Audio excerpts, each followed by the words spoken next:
阿福账号发的上一条视频，我说低能量老鼠人生活或许才是人生的本来面貌。那条视频更多是一个娱乐性质，我没有给出什么理论依据。那就这条视频要来给大家谈一谈，给大家一个全新的想法，就是时间和效率这两个词是资本家发明出来用来 PUA 工人的工具。我最近在读《时间人格》这本书，里面提到说，大约在18世纪的时候，人类才开始注重时间，我们才第一次有了这样一个概念，每一分每一秒都是如此的珍贵。为什么会这样？因为在这个时期，英国发生了工业革命，资本家需要数百人在工厂里面同时工作，为了适应这种需求，人们才给钟表装上了秒针，工人的时间得到了前所未有的精确管理。原本我们的钟表是连秒针都没有的，就是现代社会资本家对于工作时间对工作效率的要求，让我们开始对着钟表去优化自己的工作效率。如果不是资本家压榨的需要，我们在日常生活中对时间的使用原本是不必精确到秒的。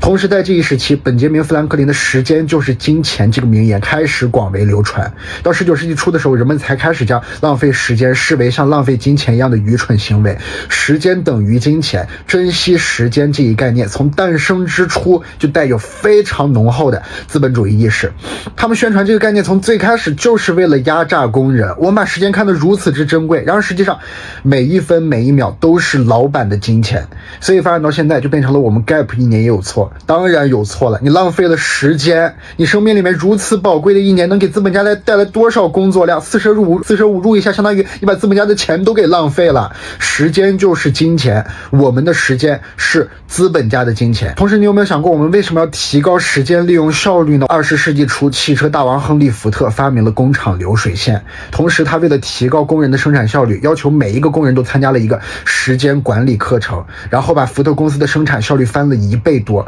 从那个时候开始，提高效率变成了那个时代的口号。提高效率这个概念从诞生之初就是资本家用来压榨工人的。我们现在把时间看得如此之重要，把如何利用时间看得如此之重要，从最开始就是在顺应资本家的压榨需求。时间和效率是资本主义催生的伪概念。扩展到现在，什么高能量生活，什么高效率的一天，什么精致生活，这些概念他们从来都不能用于定义成功人生，只是他们让我们以为那些时间利用效率很高的人才是优秀的人，才是好人。如果你从小就在追求做一个那种时间利用效率很高的人，做一个高能量的人，你不是在追求更好的生活，你是从最开始就在把自己打造成一个资本家的得力工具，你只是在把自己给变成那种资本家最喜欢的那种人。